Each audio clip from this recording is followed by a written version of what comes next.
আপনাদের স্বাগত জানাচ্ছি মিস্টিক্যাল বেঙ্গলির আজকের পর্বে। আগের ভিডিওতে আমরা মধ্য ভারতীয় আর্য ভাষার 10টি রূপতাত্ত্বিক বৈশিষ্ট্যের মধ্যে প্রথম 5টি নিয়ে বিস্তারিত আলোচনা করেছিলাম। আজকের এই পর্বে আমরা সেই ধারাবাহিকতার বাকি 5টি গুরুত্বপূর্ণ বৈশিষ্ট্য নিয়ে কথা বলবো, যা শুধু ভাষাবিজ্ঞান বা প্রাচীন ভারতীয় ভাষার ইতিহাস বোঝার জন্য নয়, বরং WBCS এবং UPSC বেঙ্গলি অপশনাল পরীক্ষার প্রস্তুতির ক্ষেত্রেও অত্যন্ত গুরুত্বপূর্ণ। চলুন দেখি কিভাবে মধ্য ভারতীয় আর্য ভাষার ক্রিয়া, বিভক্তি, অনুসর্গ এবং ছন্দে আসা পরিবর্তনগুলো আধুনিক ভারতীয় ভাষাগুলির, বিশেষত বাংলার ভিত্তি তৈরি করেছিল।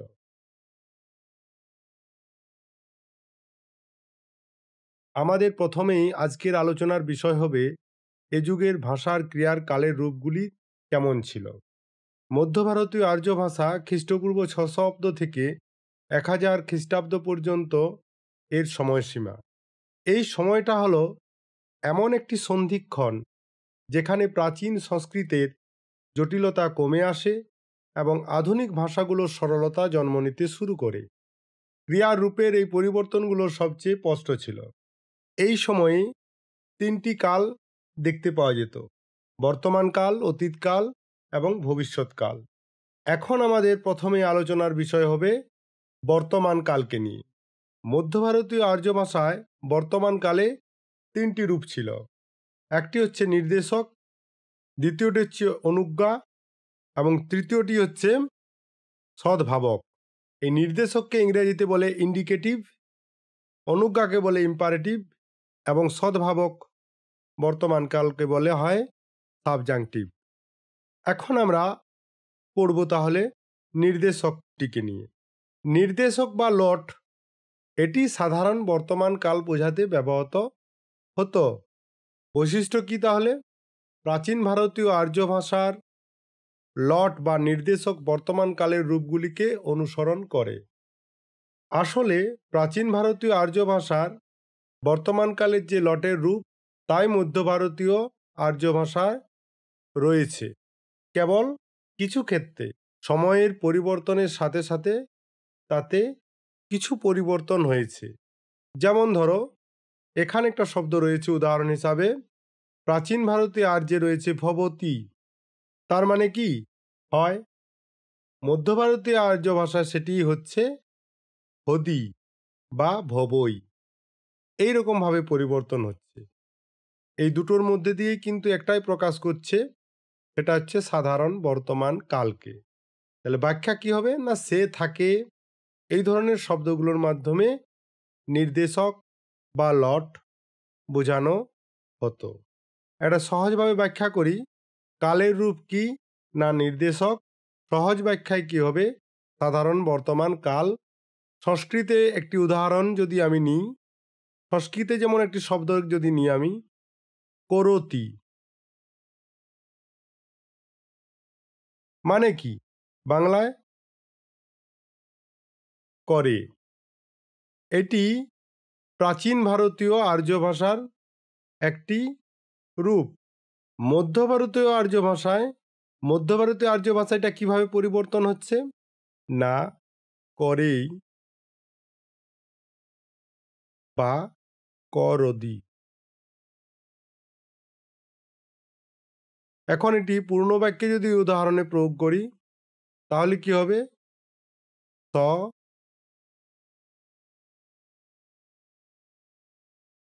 করদি, মানে কি? সে করে। এর থেকে কি বোঝাচ্ছে?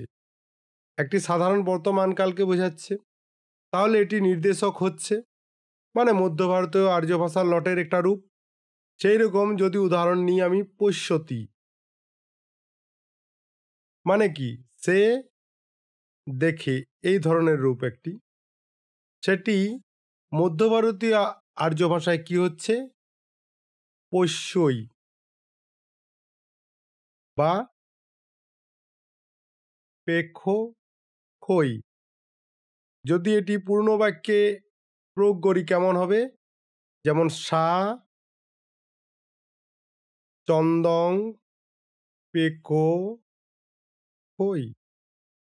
সে চাঁদ দেখে। বোঝা যাচ্ছে? তেমনই একটি উদাহরণ নিচ্ছি আমি। তিষ্ঠতি। তিষ্ঠতি শব্দের অর্থ কি? সে থাকে। এটি মধ্য ভারতীয় আর্য ভাষায় রূপ নেয় চিত্থই বা চিট্ঠয়ে। পূর্ণ বাক্যের প্রয়োগ কেমন হবে? তুমহে গেহে চিত্থহ। তোমরা বাড়িতে থাকো। এখন তোমাদের একটি ভিডিও দেখতে দেখতে একটি কাজ দিচ্ছি। উদাহরণ নাও। দ দাতি। দদাতি মানে হচ্ছে সে দেয়। এটি মধ্য ভারতীয় আর্য ভাষায় কি রূপ দেখতে পাওয়া যায় এর, এবং এটি পূর্ণ বাক্যে কিভাবে ব্যবহার করবে এটি কমেন্টে জানাও তোমরা। ঠিক আছে? যারা দেখছো সিরিয়াস হয়ে ভিডিওটা, আমি দেখব এবং নিশ্চয়ই রিপ্লাই দেব। আশা করি মধ্য ভারতীয় আর্য ভাষার বর্তমান কালের নির্দেশক রূপটি বুঝতে পেরেছ। এরপর আমরা অনুজ্ঞা বা ইম্পারেটিভ বিষয়টিকে নিয়ে জানব, বা যেটি সংস্কৃতে লোট। এর দ্বারা কি বোঝায়? আদেশ, অনুরোধ, প্রার্থনা, উপদেশ ইত্যাদি বোঝায়। মূলত এর মধ্যে দিয়ে অনুজ্ঞামূলক বিষয়গুলিকে বোঝানো হয়। উদাহরণ, গচ্ছতু। গচ্ছতু শব্দের অর্থ কি? সে যাক। প্রাকৃতে এটি পরিবর্তিত হচ্ছে, কিরূপ হচ্ছে? গচ্ছদু বা গচ্ছৌ, মানে সে যাক। তাহলে বোঝা যাচ্ছে কিভাবে পরিবর্তিত হচ্ছে। তাহলে যার দ্বারা আদেশ, অনুরোধ বা অনুমতি বোঝায় তাকে বলছে অনুজ্ঞা। সংস্কৃতে যেমন ধরো একটি উদাহরণ হচ্ছে কুরু। কুরু, কুরু মানে কি? করে। কে করে? তুমি করে। কুরু মানে করো। কে করে? করে মানে তুমি করো। করে বা করু। তাহলে এটি মধ্য ভারতীয় আর্য ভাষায় কি হচ্ছে? কর বা করো। ঠিক আছে? বাক্যের প্রয়োগ কিভাবে হবে? তুমহে কার্যং কর। বাংলায় অর্থ করলে কি হবে? তুমি কাজটি করো। বোঝা যাচ্ছে? আরেকটি উদাহরণ দিই। সংস্কৃতে যেমন একটি উদাহরণ নাও। নয়তু, নিয়ে যাক। বাংলায় কে করলে হবে। মধ্য ভারতীয় আর্য ভাষাটি কি হচ্ছে? নেও বা নয়দু। বাক্যে বা প্রয়োগ হবে কিভাবে? না সো জলং নেও। বাংলা করলে এর মানে কি দাঁড়াবে? সে জল নিয়ে যাক। হয়ে যাচ্ছে কিভাবে পরিবর্তিত হচ্ছে, এবং অনুজ্ঞার ব্যবহার কিভাবে বাক্যে হচ্ছে। তোমাদের একটি কাজ, যারা বুঝতে পেরেছ নিশ্চয়ই উত্তর লিখতে পারবে। জানতি, সরি, যা নিত। জানিত মানে কি? জানো। ঠিক। এটি মধ্য ভারতীয় আর্য ভাষায় কি হচ্ছে, এর বাক্যে কিভাবে প্রয়োগ করবে এটিও সিরিয়াস হয়ে কমেন্ট বক্সে লিখে দেখাও যারা দেখছো। আশা করি বুঝতে পারলে নিশ্চয়ই পারবে।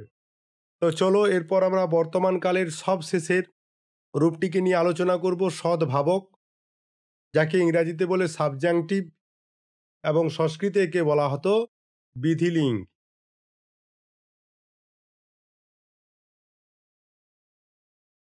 সদ্ভাবক বা বিধিলিঙ্গ, এটি সম্ভাবনা, উচিত অর্থ বা ইচ্ছা বোঝাতে ব্যবহৃত হতো।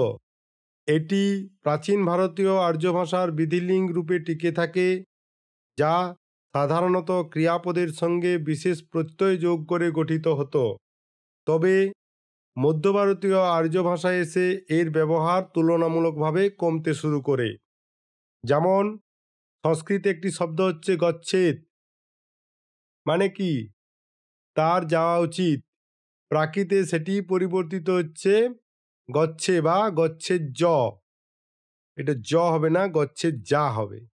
তার মানে কি তার যাওয়া উচিত বা হয়তো যাবে। বোঝা যাচ্ছে? ব্যাখ্যা করলে কি হবে না আমার করা উচিত সম্ভবত হবে কি আমার করা উচিত বা সম্ভবত হবে, এর মতো উচিত বা সম্ভাবনামূলক কাজ বোঝানোর এটি একটি রূপ।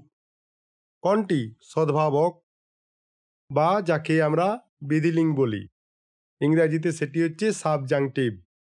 এখন সহজ ব্যাখ্যা কি হবে? তাহলে উচিত, সম্ভব বা ইচ্ছা এর দ্বারা বোঝায়। সংস্কৃতে একটি উদাহরণ নিই। সংস্কৃতে একটি উদাহরণ নিলাম, কুরজাত, মানে কি করা উচিত।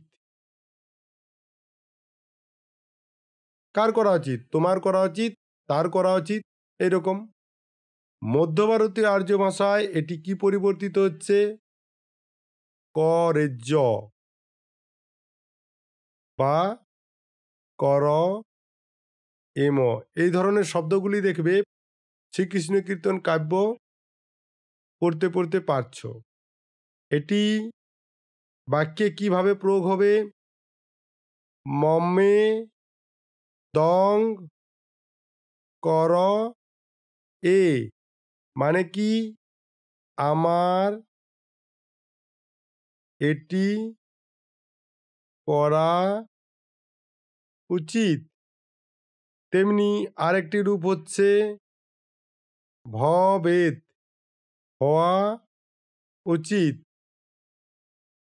এটি মধ্য ভারতীয় আর্য ভাষায় কি হবে? হবে বা হইজ্যা। বাক্যের প্রয়োগ কিভাবে হবে? ধম্ম ধম্ম সরি ধম্ম হবে, মানে কি ধার্মিক হওয়া উচিত। তাই তো বোঝাচ্ছে? বোঝা গেল? তাহলে বুঝতে পারছো যে সদ্ভাবক কিভাবে পরিবর্তিত হচ্ছে বা বাক্যে তার প্রয়োগ কেমন ভাবে হচ্ছে। তাহলে একটি টাস্ক তোমাদের জন্যে, একটি সংস্কৃত শব্দ বা প্রাচীন ভারতীয় শব্দ হচ্ছে পঠেত। এটি মধ্য ভারতীয় আর্য ভাষায় কিরূপ হচ্ছে, এটিকে বাক্যে কিভাবে প্রয়োগ করবে, এটিকেও কমেন্ট বক্সে গিয়ে লিখে জানাবে। তাহলে মূল বৈশিষ্ট্য কি না প্রাচীন ভারতীয় আর্য ভাষার জটিল রূপ মধ্য ভারতীয় আর্য ভাষায় সরল ও বিশ্লেষণধর্মী রূপান্তর হচ্ছে। মানে জটিল রূপ থেকে ক্রমশ ভাষা সরলের দিকে এগিয়ে যাচ্ছে। চলো দেখি পরবর্তী বৈশিষ্ট্য কি রয়েছে। আমরা মধ্য ভারতীয় আর্য ভাষার ক্রিয়ার কাল নিয়ে জানছি। এখন আমরা জানব ক্রিয়ার অতীতকাল নিয়ে। আমরা এতক্ষণ পর্যন্ত জানলাম বর্তমান কাল নিয়ে, এখন জানব অতীতকালকে নিয়ে। অতীতকালেই হলো মধ্য ভারতীয় আর্য ভাষার রূপতত্ত্বের সবচেয়ে গুরুত্বপূর্ণ পরিবর্তন ক্ষেত্র।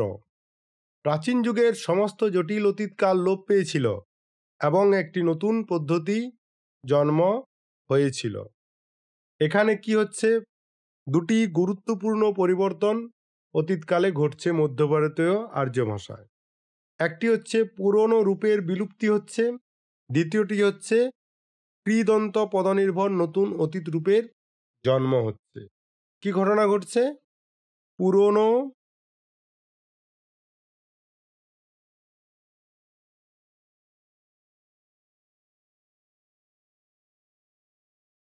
রূপের বিলুপ্তি আর কৃদন্ত পদনির্ভর নতুন অতীত রূপের জন্ম হচ্ছে। এই দুটো গুরুত্বপূর্ণ পরিবর্তন ঘটছে মধ্য ভারতীয় আর্য ভাষার অতীতকালে। প্রথম যেটি ঘটছে সেটি হচ্ছে লিটের লোপ পাওয়া। বলা ভালো, পারফেক্ট টেন্স মধ্য ভারতীয় আর্য ভাষার অতীতকালে দেখতে পাওয়া যেত না, হারিয়ে গিয়েছিল। প্রাচীনকালে পুরাঘটিত অতীত বোঝানোর যে রূপ ছিল তার নাম ছিল লিট। প্রথমে দেখো ডিসপ্লেতে বলছে যে লিটের লোপ পাচ্ছে। পুরাঘটিত অতীতে বোঝানোর এই রূপটি মধ্য ভারতীয় আর্য ভাষায় এসে হারিয়ে গিয়েছিল। যেমন উদাহরণে একটা চকার বলে শব্দ ছিল, তাতে মানে করলে দাঁড়াতো সে করেছিল। এই ধরনের শব্দগুলো মধ্য ভারতীয় আর্য ভাষায় সম্পূর্ণভাবে লোপ পেয়েছিল। বদলে কি হলো? লিটের লোপ ঘটল, বদলে কি হলো? লং আর লুং মিশে গেল। লং এবং লুং পুরাঘটিত অতীত ও সাধারণ অতীত বোঝানো এই দুটি রূপ, যেমন অকরত আর অকার্ষিত, এই দুটি রূপ মিশে গিয়ে একটা একক রূপ তৈরি করে, যা ধীরে ধীরে অপ্রচলিত হয়ে যায়, অর্থাৎ ক্রিয়াপদের নিজস্ব অতীত রূপটি ক্রমশ দুর্বল হয়ে পড়ে। তাহলে আমরা অতীতকালের পুরনো রূপের বিলুপ্তি এই বিষয়টা জানলাম। এখন আমরা এই দ্বিতীয় বিষয়টি জানব, কৃদন্ত পদনির্ভর নতুন অতীত রূপের জন্ম।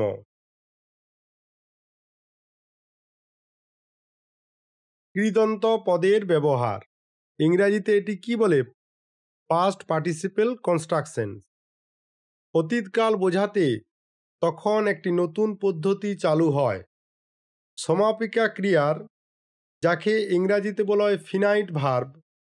এই সমাপিকা ক্রিয়ার বদলে কর্মবাচ্যের ভাববাচক কৃদন্ত পদ, যাকে ইংরাজিতে বলে প্যাসিভ পার্টিসিপেল, এর ব্যবহার হতে শুরু করে। কৃদন্ত পদের প্রথমে কি ঘটছে না, সমাপিকা ক্রিয়ার বিলুপ ঘটছে, বদলে কৃদন্ত পদ ব্যবহার হচ্ছে। যেমন ধরো উদাহরণ দেখো, তেন কৃতম মানে কি? তার দ্বারা করা হয়েছে। মধ্য ভারতীয় আর্য ভাষায় এটি কি হচ্ছে? কতং মানে করা হয়েছে। বুঝাচ্ছে যে কি ঘটছে? মানে কি হলো? সমাপিকা ক্রিয়ার বদলে কি ঘটছে? একটি ভাববাচক কৃদন্ত ব্যবহার শুরু হচ্ছে। সমাপিকা ক্রিয়া কি? যে ক্রিয়াপদের মাধ্যমে বাক্য শেষ করা হয়। এই ঘটনার ফলে কি ঘটছে? এই গঠনেই পরে নব্য ভারতীয় আর্য ভাষায় অতীতকালের মূল রূপ হয়ে ওঠে। কেমনভাবে? আর একটু ডিসকাস করে দিই বিষয়টা। এই কৃদন্ত পদনির্ভর গঠনেই হলো আধুনিক বাংলা, হিন্দি, মারাঠি ইত্যাদি নব্য ভারতীয় আর্য ভাষার অতীতকালের মূল ভিত্তি। অর্থাৎ আমি করলাম রূপটি এসেছে আমার দ্বারা করা হলো বা হয়েছে এই ভাবনা থেকেই। তাহলে আরেকবার কি পড়লাম জেনে নিই। লং এবং লুঙ্গের একত্রীকরণ ঘটল, যে পুরাঘটিত অতীত ও সাধারণ অতীত এই দুটি জটিল রূপ মিশে গিয়ে একটি মাত্র অতীত রূপ তৈরি করে, যা পরে অপ্রধান হয়ে যায়। যেমন এখানে অকরত করত, তা পরিবর্তিত হয়ে অকর্ষিত হলো, তা করল হলো, এবং প্রাকৃতে এর উদাহরণ কিন্তু নেই, কারণ এগুলো বিলুপ্তি হয়েছে তখন। কৃদন্ত পদনির্ভরের অতীত হচ্ছে যে সমাপিকা ক্রিয়ার বদলে কর্মবাচ্যের কৃদান্ত পদ অর্থাৎ পেসিভ পার্টিসিপেল ব্যবহার শুরু হয়, যা পরবর্তীকালে বাংলায় করা হয়েছে গঠনের মূল ভিত্তি। যেমন কৃতম মানে করা হয়েছে, সেটি প্রাকৃতে কি হচ্ছে? কতং বা কদং করা হয়েছে। পূর্ণ বাক্যের উদাহরণ কি হবে? তেন কতং তার দ্বারা করা হয়েছে বা সে করল। বোঝা গেল? তাহলে সহজভাবে বুঝলে কি হবে না, প্রাচীনকালে দু ধরনের অতীত ছিল, কর্ত এবং করল। মধ্য ভারতীয় এসে এগুলো প্রায় এক হয়ে গেল, কিন্তু সবচেয়ে বেশি প্রচলিত হয় করা হয়েছে বা করা হলো এই ধরনের রূপ, যেখানে ক্রিয়া বিশেষ্য বিশেষণের মতো ব্যবহৃত হতে শুরু করে। তাহলে এই ব্যাখ্যাটা পরীক্ষার খাতায় লিখলেই হবে যে প্রাচীনকালে দু ধরনের অতীত ছিল, করতো এবং করলো। মধ্য ভারতে এসে তা এক হয়ে গেল, এবং কিন্তু সবচেয়ে বেশি প্রচলিত হয়েছে করা হয়েছে বা করা হলো, যেটা কৃদন্ত পদের ব্যবহার হচ্ছে এবং সেখানে ক্রিয়া বিশেষ্য বিশেষণের মতো ব্যবহৃত হতে শুরু করে। এটা যদি ২ নম্বর প্রশ্নে আসে তাহলে লেখা যেতেই পারে, কিন্তু যদি ১২ নম্বর প্রশ্ন দেওয়া হয় বা ১৫ নম্বর প্রশ্ন বা ২০ নম্বর প্রশ্ন, তাহলে ব্যাখ্যা কিন্তু এইভাবেই হবে যেভাবে আমি করে আসছি। যে বর্তমানকাল জানলাম, অতীতকাল জানলাম, এবার আমরা জানব ভবিষ্যৎকালকে নিয়ে, ফিউচার টেন্সকে নিয়ে। মধ্য ভারতীয় আর্য ভাষার ভবিষ্যৎকাল। ভবিষ্যৎকালে প্রাচীন যুগে প্রধান রূপটি এই, প্রধান রূপ কি? লুট টিকে থাকে, তবে এখানেও উচ্চারণগত সরলীকরণ হয়। লুট এই সময় কিন্তু টিকে ছিল, প্রাচীনকালও এই সময় টিকে ছিল, এই জায়গায় এসে মধ্য ভারতীয় আর্য ভাষাও এখানে ভবিষ্যৎকালে টিকে রয়েছে লুট, কিন্তু নিয়ম অনুসারেই এর উচ্চারণগত সরলীকরণ হয়েছে। কেমন সরলীকরণ হয়েছে? না, প্রাচীন ভারতীয় আর্য ভাষার ভবিষ্যৎকালের নির্দেশক রূপ ছিল লুট। যেমন করিষ্যতি মানে কি? সে করবে। এই রূপটি মধ্য ভারতীয় আর্য ভাষায় মূলত টিকে থাকে, কিন্তু উচ্চারণের দিক থেকে কিছুটা পরিবর্তন ঘটায়। মধ্য ভারতীয় আর্য ভাষায় লুটের বা পুরাঘটিত অতীতের ব্যবহার সাধারণত থাকেনি। কিরকম আসছে পরিবর্তন? তাহলে কি হচ্ছে না, মধ্য ভারতীয় আর্য ভাষাতে ভবিষ্যৎকাল বোঝাতে নতুন প্রত্যয় যুক্ত হয় এবং কর্তৃবাচ্যের কৃদন্ত পদ, কর্তৃবাচ্যের কৃদন্ত পদ, এই কৃদন্ত পদ কি জানতে হবে। কৃদন্ত পদকে ইংরাজিতে বলে এজেন্ট নাউন। কৃদন্ত পদ কি এটা প্রথম ক্লাসের আলোচনায় বলেছি, আশা করি বুঝতে পারবে। কৃদন্ত পদের ব্যবহার শুরু হয় যা থেকে পরবর্তীকালে বাংলা ও অন্যান্য নব্য ভারতীয় আর্য ভাষার ভবিষ্যৎকালের রূপের জন্ম হয়। যেমন গমিষ্যতি, এটি প্রাকৃত রূপ, এর থেকে মধ্য ভারতীয় আর্য ভাষায় এসে কি হচ্ছে? গচ্ছিৎসদি মানে কি? যার থেকে পরবর্তীকালে যাবে রূপটি এসেছে।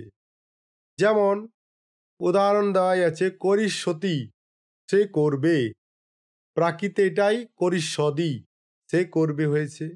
বুঝা যাচ্ছে? যার থেকে যাবে রূপটি এসেছে।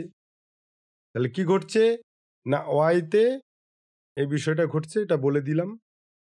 চলো দেখি নেক্সট বৈশিষ্ট্যে কি বিষয়টি আছে। এই বিষয়টাই আমি ব্যাখ্যায় আগেই বলে দিয়েছি যে কি হয়েছে ভবিষ্যৎকালে, সেই বিষয়টা এখানে সংক্ষিপ্তভাবে করা আছে যে ভবিষ্যৎ বোঝাতে নতুন প্রত্যয় যোগ হয়, কর্তৃবাচক কৃতন্ত পদ ব্যবহৃত হতে শুরু করে, এর থেকেই পরবর্তীকালে বাংলা অন্যান্য নব্য ভারতীয় আর্য ভাষার ভবিষ্যৎ রূপের জন্ম হয়। উদাহরণ হচ্ছে গমিষ্যতি, এগুলা তো বললাম। এখন আমাদের আলোচনার বিষয় হবে অসমাপিকা ক্রিয়া ও নিষ্ঠান্ত পদ নিয়ে।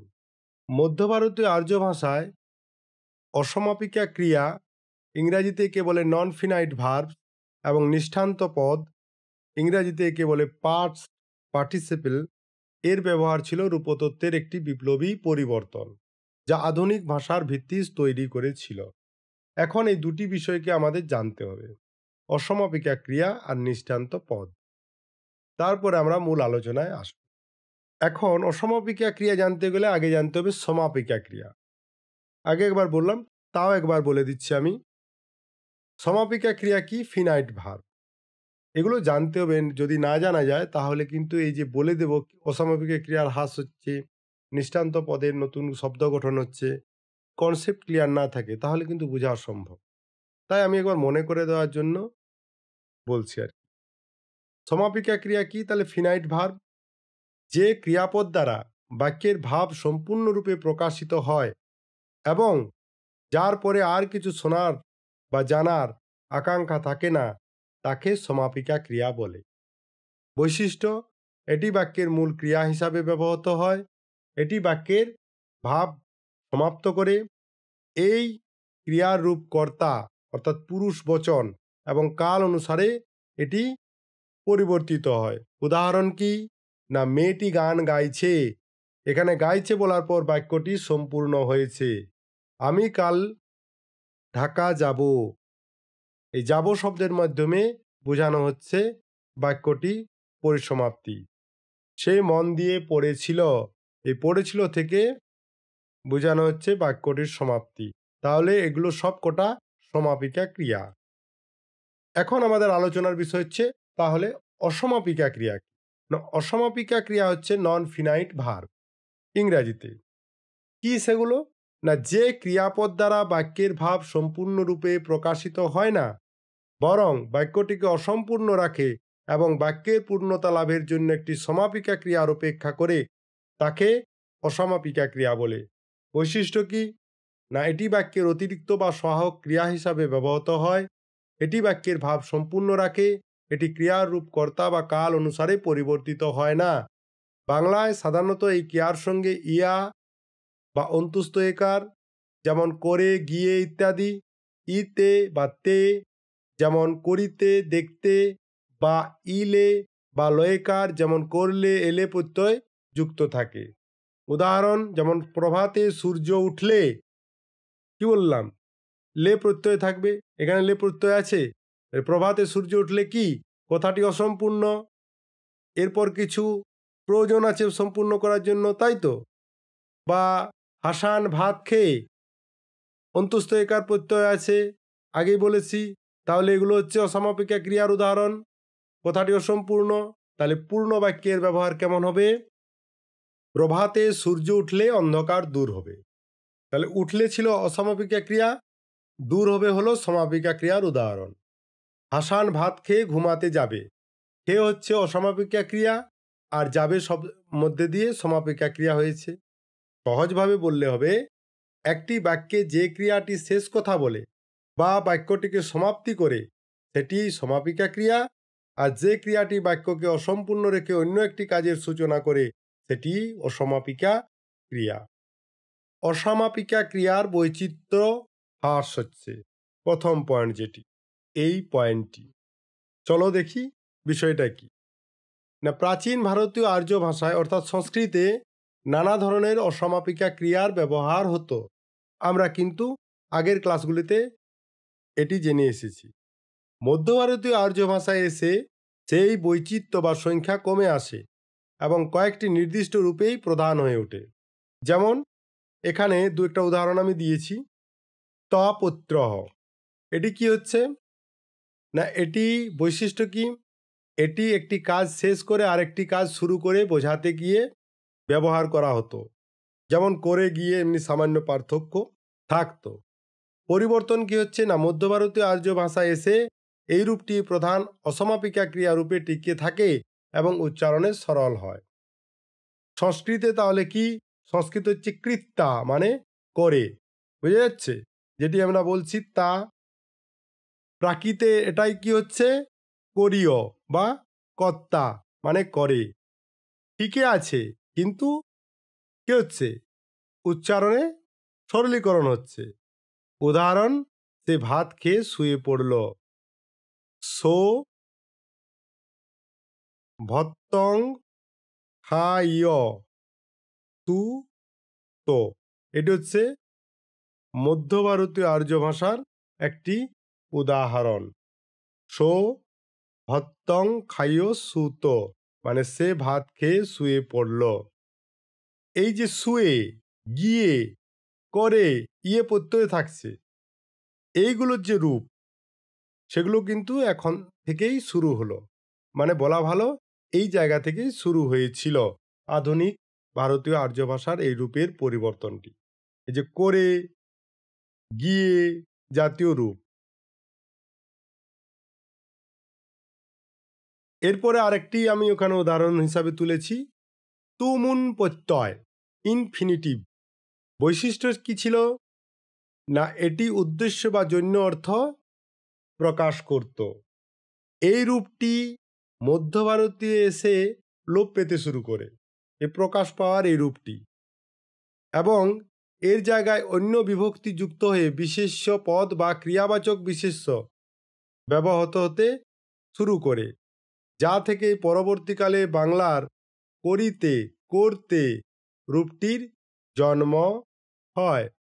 উদাহরণটি নিয়ে আলোচনা করলে বিষয়টি আরও স্পষ্ট হয়ে যাবে। যেমন সংস্কৃতে কর্তুম মানে করার জন্য, প্রাকৃতে এটি কি হচ্ছে? কায়ুং বা করেনং মানে করার জন্য। তাহলে সংস্কৃতের প্রয়োগ কি হবে? সে বিলাস কায়ুং আগয়,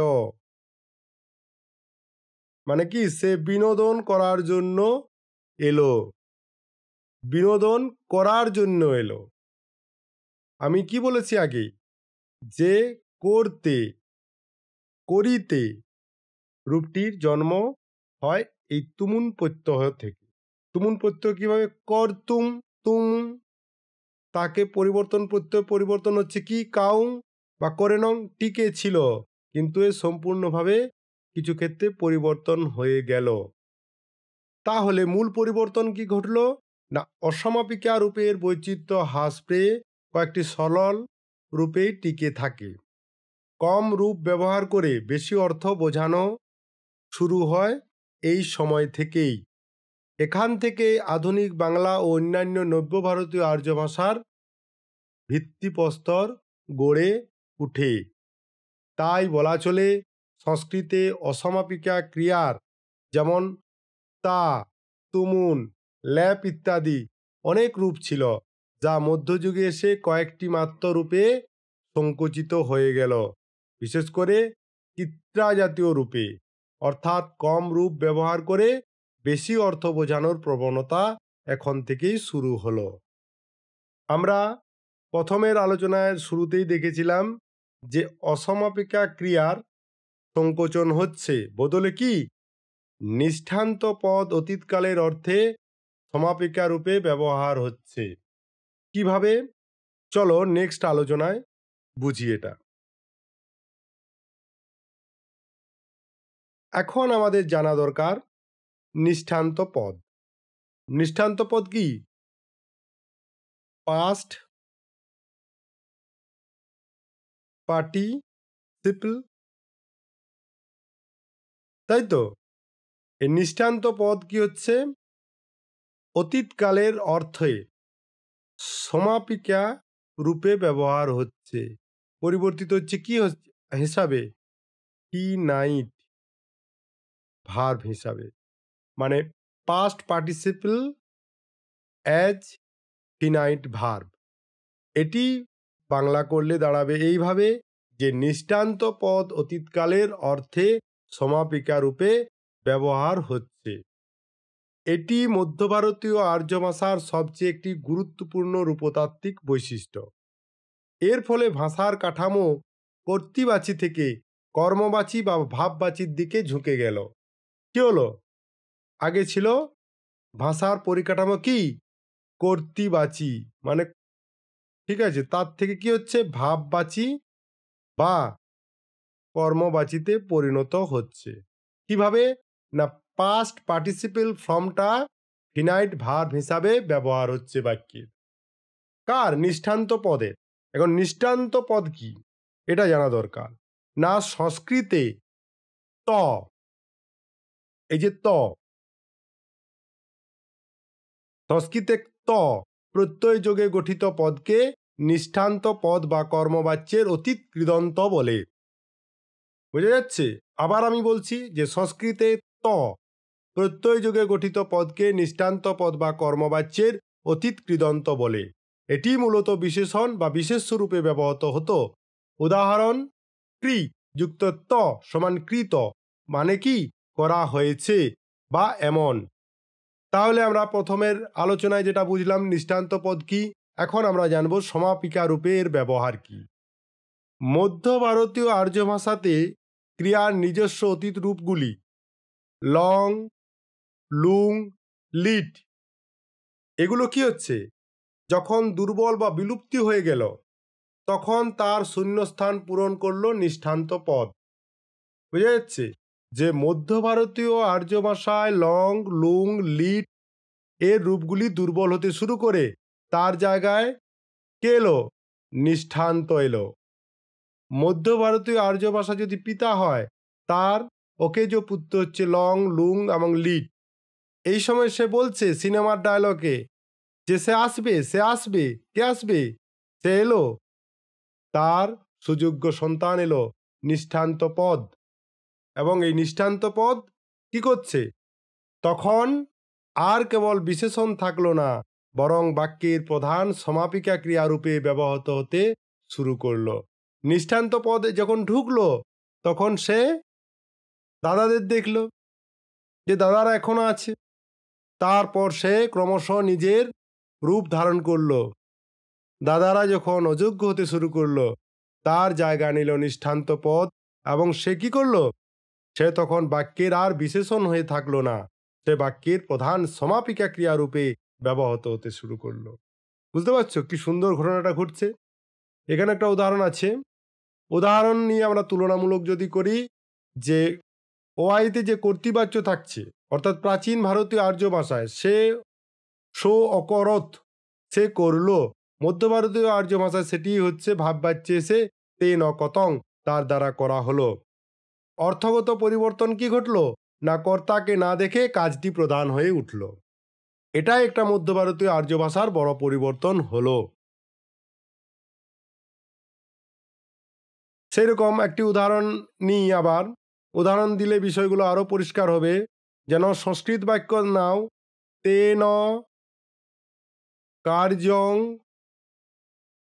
কৃতম, মানে কি?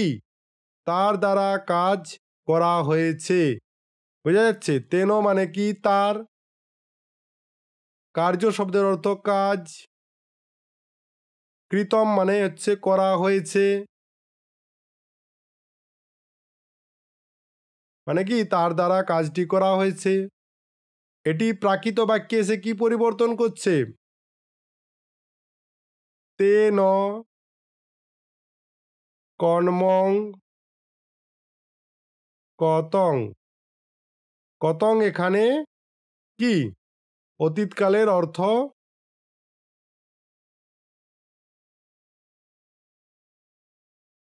প্রকাশ করছে। বুঝা যাচ্ছে? অতীতকালের অর্থ প্রকাশ করছে। মানে কি? এখানে কর্তার বদল বাক্যটির কাজটি প্রধান হয়ে যাচ্ছে। তাই সবশেষে বলা চলে, এটা অনেকটা এমন যে আগে আমরা বলতাম আমি খেলাম, ক্রিয়ার নিজস্ব অতীত রূপ। কিন্তু মধ্য ভারতীয় আর্য ভাষায় এসে বলা শুরু হলো আমার দ্বারা খাওয়া হলো বা আমার খাওয়া সম্পন্ন, যেখানে খাওয়া শব্দটি বিশেষণ বা বিশেষ্যর মতো কাজ করছে। এর ফলাফল কি হলো? না এই পরিবর্তনের ফল হলো আধুনিক বাংলা, হিন্দি, মারাঠি ইত্যাদি ভাষার অতীতকাল এই করা হয়েছে কর্তৃবাচ্যের কৃদন্ত থেকেই জন্ম নিয়েছে। আমি করলাম রূপটি এসেছে এই কৃদন্ত পদের বিবর্তন থেকেই। এটি এই মধ্য ভারতীয় আর্য ভাষার কাঠামোগত পরিবর্তনের সবচেয়ে বড় একটি প্রমাণ। আশা করি বোঝা গেছে। তাহলে চলো মধ্য ভারতীয় আর্য ভাষার রূপতত্ত্বের পরবর্তী বৈশিষ্ট্য কি রয়েছে দেখি। মধ্য ভারতীয় আর্য ভাষায় বিভক্তির লোপ এবং তার ফলস্বরূপ অনুসর্গের উদ্ভব। এক সময় কি ঘটছে? এই পরিবর্তনের প্রভাবে যে মধ্য ভারতীয় আর্য ভাষায় বিভক্তির লোপ পাচ্ছে এবং তার ফলস্বরূপ অনুসর্গের ব্যবহার শুরু হচ্ছে। তাই বলা ভালো যে মধ্য ভারতীয় আর্য ভাষায় বিভক্তির লোপ এবং তার ফলস্বরূপ অনুসর্গের ব্যবহার ছিল একটি অত্যন্ত গুরুত্বপূর্ণ রূপতাত্ত্বিক পরিবর্তন, যা প্রাচীন শৃঙ্খলমুক্ত ভাষা থেকে আধুনিক কঠোর নিয়মের ভাষার জন্ম দিয়েছে। তাহলে মূল জায়গা কি? বিভক্তির লোপ আর অনুসর্গের উদ্ভব। এখন যেহেতু বারবার আলোচনা প্রসঙ্গে আসবে বিভক্তি এবং অনুসর্গ কি, তাহলে তা আমাদের জানা দরকার যে বিভক্তি কি, অনুসর্গ কি। বিভক্তি কি? ইংরেজিতে একে কি বলে? ইনফ্লেকশনস বা সাফিক্স। বিভক্তি কি? বিভক্তি হলো এক ধরনের বর্ণ বা বর্ণ সমষ্টি যা কোনো শব্দের শেষে যুক্ত হয়ে সেই শব্দটিকে পদে পরিণত করে এবং বাক্যের অন্য শব্দের সঙ্গে তার সম্পর্ককে স্থাপন করে। সহজ ব্যাখ্যা কি হবে? বিভক্তি হলো শব্দের সঙ্গে আঠা দিয়ে লাগানো একটি ছোট্ট অংশ। এটি শব্দের কোনো পরিবর্তন করে না, কিন্তু বাক্যে তার ভূমিকা কি তা জানিয়ে দেয়। অনেক সময় থাকে না যে একটি বাড়িতে ছোট ছেলে, সে কিন্তু কোনো কিছু কাজ করে না, কিন্তু হঠাৎ করে সে কিছু জায়গায় সাহায্য করে জানিয়ে দেয় সে কেমন। উদাহরণ, শব্দ নাও তো, শব্দ একটি নাও, শব্দ নিলাম, শব্দ নিয়ে নাও ছাত্র, এটি একটি শব্দ নিলাম, বিভক্তি যোগ করে কে কে, পদ কি হচ্ছে ছাত্রকে, বাক্যে এটি ব্যবহার কি হবে শিক্ষক ছাত্রকে ডাকছেন। ঠিক আছে, এই কে বিভক্তিটি, এই যে কে, এই কে বিভক্তিটি জানিয়ে দিচ্ছে যে ছাত্র হলে এখানে কর্ম। বুঝে যাচ্ছে? আগে কি বলেছিলাম যে এটি শব্দের কোনো পরিবর্তন করে না, কিন্তু বাক্যের একটা ভূমিকা কি তা সে জানিয়ে দেয়। তেমনি আরেকটি শব্দ নাও, শব্দ নিয়ে নাও হাত। ঠিক, একে বিভক্তি যোগ করো এর, হাতের হলো, তাহলে শব্দ হলো কি, পদ তৈরি হলো কি হাতের। বাক্যের ব্যবহার কি হবে? হাতের লেখাটি সুন্দর। এর বিভক্তি জানিয়ে দিচ্ছে যে হাত হলো এখানে সম্পর্কবাচক পদ। বোঝা গেল? সেই রকম অনুসর্গ কি? একে ইংরাজিতে বলে পোস্ট পজিশন, অর্থাৎ শব্দের শেষে বসবে। কিরকম? প্রিপজিশন আর পোস্ট পজিশন। পোস্ট পজিশন হচ্ছে অনুসর্গ। অনুসর্গ হলো এক ধরনের অব্যয়পদ যা বিভক্তির মতো শব্দের পরে আলাদাভাবে বসে সেই শব্দটির সঙ্গে বাক্যের অন্য শব্দের সম্পর্ককে স্থাপন করে দেয়। সহজ ব্যাখ্যা কি? অনুসর্গ হলো শব্দের পরে আলাদাভাবে বসা একটি সহায়ক শব্দ। এটি নিজে কোনো পরিবর্তন হয় না, কিন্তু শব্দের কারক সম্পর্ককে বুঝিয়ে দেয়। এটি বিভক্তির অভাবকে পূরণ করে।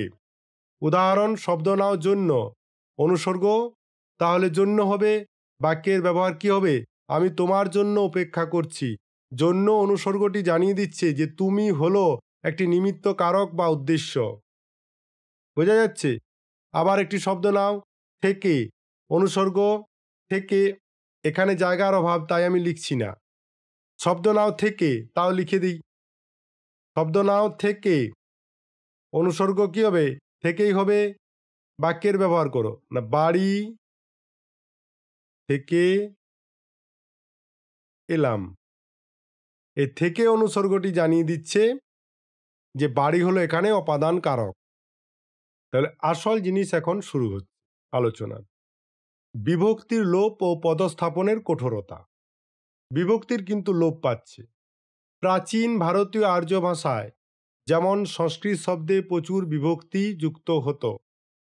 এই বিভক্তিগুলোই বলে দিত যে বাক্যে শব্দটি কর্তা, কর্ম না অন্য কিছু। তাহলে বিভক্তির ভূমিকা কি ছিল? বিভক্তি থাকায় সংস্কৃতে পদস্থাপনে, অর্থাৎ কি ওয়ার্ড অর্ডারে ছিল নমনীয়, অর্থাৎ শব্দগুলোকে বাক্যের যে কোনো স্থানে বসালেও অর্থের সেরকম কোনো পরিবর্তন ঘটত না বিভক্তি থাকার কারণে। যেমন রামেণ গ্রন্থা পঠিতা, রামের দ্বারা গ্রন্থ পাঠ হচ্ছে। গ্রন্থা পঠিতা রামেণ মানে কি রামের দ্বারা বই পড়া হয়েছিল। বুঝা যাচ্ছে? উভয় ক্ষেত্রে অর্থ একই থাকছে। মধ্য ভারতীয় ভাষায় এসে কিন্তু এই রূপের পরিবর্তন ঘটে যাচ্ছে। কি ঘটছে? উচ্চারণের সরলতার কারণে এই বিভক্তিগুলি দুর্বল হয়ে যায় এবং লোপ পায়। যেমন সংস্কৃতে সপ্তবিভক্তি ছিল এবং ত্রিবচন ছিল। সপ্তবিভক্তি বলতে কি 7টি বিভক্তি এবং 3টি বচন, এগুলো নিয়ে বিস্তারিত আলোচনা করেছি। সংস্কৃতের সপ্তবিভক্তি, 7টি বিভক্তি এবং ত্রিবচন, 3টি বচন। মধ্য ভারতে এসে এক বচন ও বহু বচনে এবং হাতে গোনা কয়েকটি বিভক্তির রূপে সংকুচিত হয়ে যায়। ফলাফল না, যেহেতু শব্দের নিজস্ব বিভক্তি লোপ পাওয়ায় তার ভূমিকা স্পষ্ট হচ্ছে না, তাই অর্থ ঠিক রাখার জন্য বাক্যের মধ্যে শব্দ বসানোর নিয়মে কঠোরতা বা সংযম আসে। আধুনিক ভারতীয় আর্য ভাষার মতো মধ্য ভারতীয় আর্য ভাষাতেও কর্তা, কর্ম, ক্রিয়া, সাবজেক্ট, অবজেক্ট, ভার্ব, যাকে সংক্ষিপ্তভাবে বলা হয় এসওভি, এই পদস্থাপনের নিয়মটি বাধ্যতামূলক হতে শুরু করে। সংস্কৃত ছিল যেন খেলার সবার জামায় নম্বর লেখা, কে ব্যাটসম্যান কে বোলার আলাদা করে বোঝা যেত, তাই তারা মাঠে যেখানেই দাঁড়াক সমস্যা হতো না। কিন্তু মধ্য ভারতীয় এসে সেই নাম্বার মুছে গেল, তাই এখন সবাইকে নির্দিষ্ট জায়গায় দাঁড়াতে হলো, অর্থাৎ এসওভি স্থাপন শুরু হলো। এখন আমরা শুরুতেই বলেছিলাম যে বিভক্তির লোপ হচ্ছে আর অনুসর্গের উদ্ভব হচ্ছে। কি ঘটছে না, অনুসর্গ রূপে নতুন শব্দের ব্যবহার শুরু হচ্ছে। আমরা জানলাম যে বিভক্তি লোপ পেয়েছে। এই বিভক্তি লোপ পাওয়ায় যখন শব্দের কারক সম্পর্ক বোঝানো কঠিন হয়ে পড়ল, তখন এই সমস্যা সমাধানের জন্য বিভিন্ন শব্দের সহায়ক অব্যয় হিসেবে ব্যবহার শুরু হলো। অর্থাৎ সহায়ক অব্যয়টা কি? পোস্ট পজিশন, অর্থাৎ অনুসর্গের ব্যবহার শুরু হলো। এই অনুসর্গগুলো হলো বিভক্তির বদলি ব্যবস্থা। বিভক্তি যেমন শব্দের শেষে যুক্ত হতো, অনুসর্গও তেমনি শব্দের পরে আলাদাভাবে বসে শব্দটির কারক সম্পর্ককে স্পষ্ট করত। যেমন ধরো, সংস্কৃত একটি শব্দ আছে হস্তে ন, মানে হাত দ্বারা। প্রাকৃতে কি হচ্ছে? হস্তে দায়ে, হাত দিয়ে হয়ে যাচ্ছে। এতে কি হচ্ছে? এতে বিভক্তির লোপ পাচ্ছে। কে আসছে? অনুসর্গ বসছে। দিয়ে কি সম্পর্ক বোঝাচ্ছে? করণ কারকের সম্পর্ক বোঝাচ্ছে। তেমনি বিখ্যাত, বৃক্ষাত মানে গাছ থেকে। রুক্ষথু, বৃক্ষাত, এখানে খণ্ডত লোপ পাচ্ছে, আসছে কি? রুক্ষ, রুক্ষথ। এই থোটা এটি একটি অনুসর্গ। এই অনুসর্গ কি প্রকাশ করছে? থেকে, হতে, মানে কি? এটি কি কারক প্রকাশ করছে? উপাদান কারক প্রকাশ করছে, উপাদান কারক ইঙ্গিত করছে। তেমনি রামস্য মানে কি? রামের। রাম কের বা কে রক, এখানে কে রক বা কে রক, কে রক বা কে রয়, এর থেকে বাংলায় এর এবং এর এসেছে, সেখান থেকে রাম বা রামের সম্বন্ধ কারক প্রকাশ করছে। যেমন ধরো, সংস্কৃত শব্দ গৃহাৎ বহি গচ্ছতি, মানে কি? ঘর থেকে যাচ্ছে, তাই তো? এখানে কি হচ্ছে? গৃহাৎ বহি গচ্ছতি, এখানে বিভক্তি কে? হাত। এখানে বিভক্তি কে? এটি হচ্ছে বিভক্তি। এর দ্বারা কি হচ্ছে? থেকে অর্থ প্রকাশ করছে। মধ্য ভারতীয় আর্য ভাষায় কি হচ্ছে? গৃহাৎটা হচ্ছে গেহ বা বাহিরাও, গচ্ছতি হচ্ছে গচ্ছই। এখানে কি? বাহিরাও, একটি নতুন শব্দ আসছে বহির থেকে। এই যে বাহির শব্দ থেকে আসা অনুসর্গ থেকে বা বাইরে অর্থ প্রকাশ করছে, বোঝা যাচ্ছে? আধুনিক ভাষায় এটি কি পরিবর্তিত হচ্ছে? ঘর থেকে যাচ্ছে, থেকে কি তাহলে? থেকে একটা হচ্ছে অনুসর্গ, বুঝা যাচ্ছে? তাহলে সোজাভাবে বললে কি হবে? আগে শব্দের গায়ে আঠা দিয়ে লেবেল মানে বিভক্তি লাগানো থাকতো, যেমন রামস্য মানেই রামের। এখন সেই আঠা খুলে গেল, তাই পাশে নতুন একটি শব্দ বসাতে হলো, রাম কে রক, পরে যেটি হচ্ছে রামের হচ্ছে, বুঝা যাচ্ছে? তাহলে মনে রাখা দরকার যে যে আঠা খুলে যাচ্ছে তার পাশে একটি নতুন শব্দ বসাতে হচ্ছে, যাতে বোঝা যায় যে শব্দটি কর্তা না কর্ম, বা থেকে অর্থ বোঝাচ্ছে। এই অনুসর্গই আধুনিক কালের বাংলার কে, এর, দিয়ে, থেকে ইত্যাদি ভাষার আধুনিক বাংলার কে, এর, দিয়ে, থেকে ইত্যাদির জন্ম দিয়েছে। তাহলে মূল শিক্ষা কি পেলাম? না, মধ্য ভারতীয় আর্য ভাষায় বিভক্তির পতন ঘটল। তার ফলে কি হচ্ছে? সাবজেক্ট, অবজেক্ট এবং ভার্ব এইভাবে শব্দ পরপর বসছে এবং তা বাধ্যতামূলক হচ্ছে। বিভক্তির জায়গায় অনুসর্গ এলো, যা পরে আধুনিক ভাষার কে, এর, দিয়ে, থেকে ইত্যাদির জন্ম দিল। বোঝা যাচ্ছে কিভাবে কি হলো? তাহলে আমরা বুঝতে পারলাম যে মধ্য ভারতীয় আর্য ভাষায় বিভক্তির কিভাবে লোপ পাচ্ছে আর অনুসর্গের উদ্ভব কিভাবে হচ্ছে। এরপর আমরা আজকের মধ্য ভারতীয় আর্য ভাষার রূপতত্ত্বের সবচেয়ে একটি সুন্দর এবং শেষ বৈশিষ্ট্যকে নিয়ে জানব। সেটি হচ্ছে মধ্য ভারতীয় আর্য ভাষার ছন্দ ও কবিতার রচনা নীতি। মধ্য ভারতীয় আর্য ভাষা স্তরে ছন্দের প্রধান পরিবর্তন ছিল প্রাচীন রীতি কি ছিল? অক্ষর ভিত্তিক ছন্দ থেকে মাত্রাভিত্তিক ছন্দের উত্তরণ।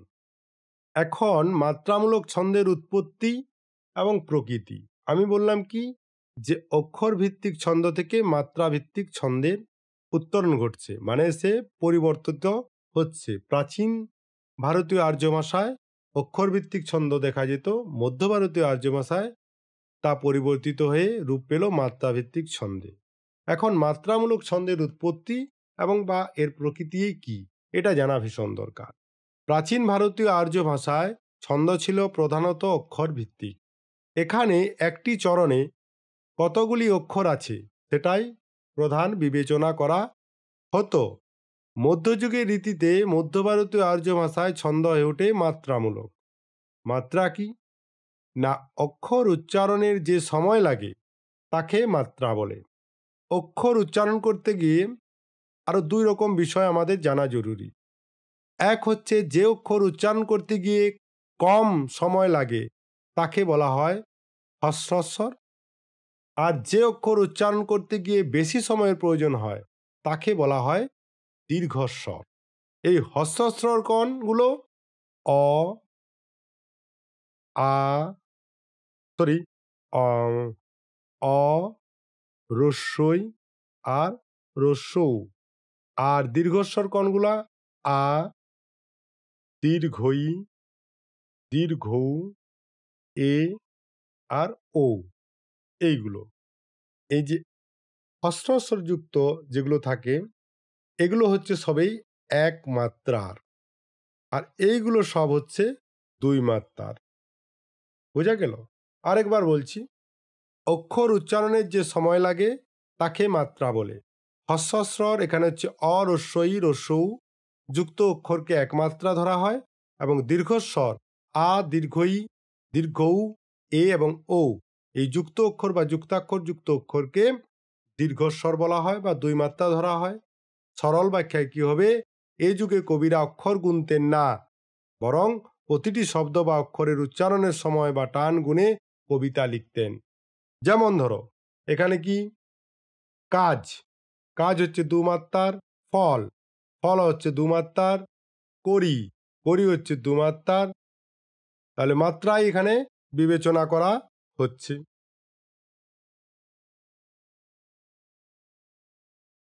আরেকটি গুরুত্বপূর্ণ ঘটনা ঘটছে, চরণ বিন্যাসে বিষম থেকে সমমাত্রিকতা।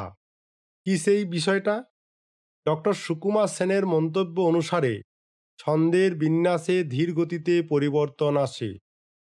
প্রথম দিকে বিষমমাত্রিকতা প্রধান ছিল। এতে কি হতো? চরণের মাত্রা সংখ্যা সুনির্দিষ্ট ছিল না। প্রতিটি পংক্তিতে মাত্রার সংখ্যার বেশ তারতম্য থাকত। ছন্দের বাঁধনি ছিল কিছুটা ঢিলে ঢালা। পরে কি হলো? সমমাত্রিকতার দিকে ঝোঁক নিল। এতে কি হলো? ছন্দের কাঠামো আরো সুসংগঠিত হলো। চরণের মাত্রা সংখ্যা ক্রমশ সমান বা সুনির্দিষ্ট ছকে বাঁধা পড়তে শুরু করলো। এটি আধুনিক বাংলার পয়া আর অতিপদীর পূর্বাভাস। বোঝা গেল কি হলো? চলো আরেকটি বৈশিষ্ট্য এখন জানবো আমরা। মধ্য ভারতীয় আর্য ভাষার ছন্দের আরেকটি বৈশিষ্ট্য হচ্ছে চরণান্তিক মিল, অর্থাৎ চরণের শেষে মিল। এর প্রধান লক্ষণ কি? যে প্রাচীন আর্য ভাষায় অন্তমিলের ব্যবহার ছিল না, কিন্তু মধ্য ভারতীয় আর্য ভাষায় এসে চরণান্তিক মিল বা অন্তমিল প্রধান লক্ষণীয় বৈশিষ্ট্য হয়ে ওঠে। গুরুত্ব কি? এই অন্তমিলেই আধুনিক ভারতীয় ভাষার ছন্দকে আরও শ্রুতিমধুর ও সুনির্দিষ্ট করেছে। উদাহরণ আছে একটা, কি যে উদাহরণ এখান থেকে দেখানো হচ্ছে মহারাষ্ট্রী প্রাকৃত থেকে। এটা আংশিকভাবে তোলা আছে, পুরো হবে এরকম: কই অব রই অঙ্গ পেং নখি প্যা। প্যা হচ্ছে বয় বয়রস্যি আকার। আমি মানুষে লয় অহ হই কস্য বিরহ বিরয়ে হন্তিস্ম কো জিতাই। এটাই হচ্ছে পুরো বাক্য। লিখে দিচ্ছি আমি তাহলে। কই অব, ঠিক আছে, রহি নং পেং নখি প্যা, ঠিক আছে, মামি মানুষে লোয়ে ওই হই কস্য বিরহ, বিরহে হন্ত হস্ত মি কো জিতাই। অনুবাদ কি? বাংলায় কি হবে দেখো তো। কই অব রহিনং, কই অব রহিনং, হে সখী ছলনাহীন পেং নহিব্যা, ছলনাময়ী প্রেম মামি মানুষে নত্র, প্রেম মানুষের পৃথিবীতে হয় না। মানে কি বলছে? যে হে সখী ছলনাহীন প্রেম মানুষের পৃথিবীতে হয় না। ওই হই কস্য, যদি তা হতো, যদি তা হতো, বিরহে বিরহ, কস্য এখানে ভুল হয়েছে, রহ, বিরহ থেকে বিরহ, দুবার হয়েছে বিরহ বিরহ, মানে কি কার আর বিরহ থাকতো। মানে কি হচ্ছে? ওই হো কস্য, যদি তা হতো, বিরহ বিরহী, তবে কার বিরহ থাকতো। হস্তস্মি কো জিতাই, হস্তস্মি কই জিতাই, মানে কি বিরহ হলে কেউই বাঁচত না। এই হচ্ছে এর মানে। এখন দেখো আসল কথাটা কি না, এখানে প্রথম দুটি চরণের শেষে সরাসরি মিল না থাকলেও শেষের দুটি চরণের শেষে হই, এই যে হই, এখানে কোথায় হই, আর জিতাই, এই যে জিতাই, এই জন্য এখানে উদাহরণ হিসাবে আমি লিখে দিয়েছিলাম হই এবং জিতাই। এর মতো শব্দে এক প্রকার ধ্বনিগত সামঞ্জস্য বা অন্তমিলের প্রাথমিক রূপ লক্ষ্য করা যাচ্ছে। তবে এই প্রাকৃত ছন্দের মূল শক্তি তার মাত্রা গণনায়, অক্ষর গণনায় নয়। মধ্য ভারতীয় আর্য ভাষার শেষের দিকে বিশেষত অপভ্রংশ স্তরে ছন্দের মাত্রামূলকতা এবং অন্তমিলের ভূমিকা আরও কঠোর ও সুনির্দিষ্ট হয়ে ওঠে। এই বৈশিষ্ট্যগুলোই নব্য ভারতীয় আর্য ভাষাগুলোর, যেমন বাংলা, হিন্দি আধুনিক ছন্দের ভিত্তিকে প্রস্তুত করেছিল। উদাহরণ দিতে হবে, যেমন একটি উদাহরণ এখানে নেওয়া আছে যে সো মুঝো কন্তা দূর দিগন্তা পাউস আয়ে চেলুদুলায়, মানে কি সো মুঝো কন্তা দূর দিগন্তা, সে আমার কর্তা দূর দিগন্তে আছেন। কর্তা মানে কি স্বামী, পাউস আয়ে, পাউস শব্দের অর্থ কি? মধ্য ভারতীয় আর্য ভাষায় পাউস মানে কি? বর্ষা। আয়ে এসে গেছে, চেলু দোলায় মন। চেলু শব্দের অর্থ মনে রাখবে মন। মন দোদুল্যমান, মন আমার দোদুল্যমান, আমার স্বামী অনেক দূরে আছে, তার জন্য আমার মন আজ ভারী ব্যথিত, মানে দোদুল্য, তাকে মিস করছে। অর্থাৎ এটা বিরহ মূলক একটি কবিতার লাইন। এখন এর মাত্রা দেখো, কঠোরভাবে সমমাত্রিকতা করা হয়েছে। বৈশিষ্ট্য আমরা কি জানলাম? যে ছন্দের বৈশিষ্ট্য এবং ব্যাখ্যাটা জানবো। সমমাত্রিকতা আগেই বলা হয়েছে। তাহলে সমমাত্রিকতা কেমন?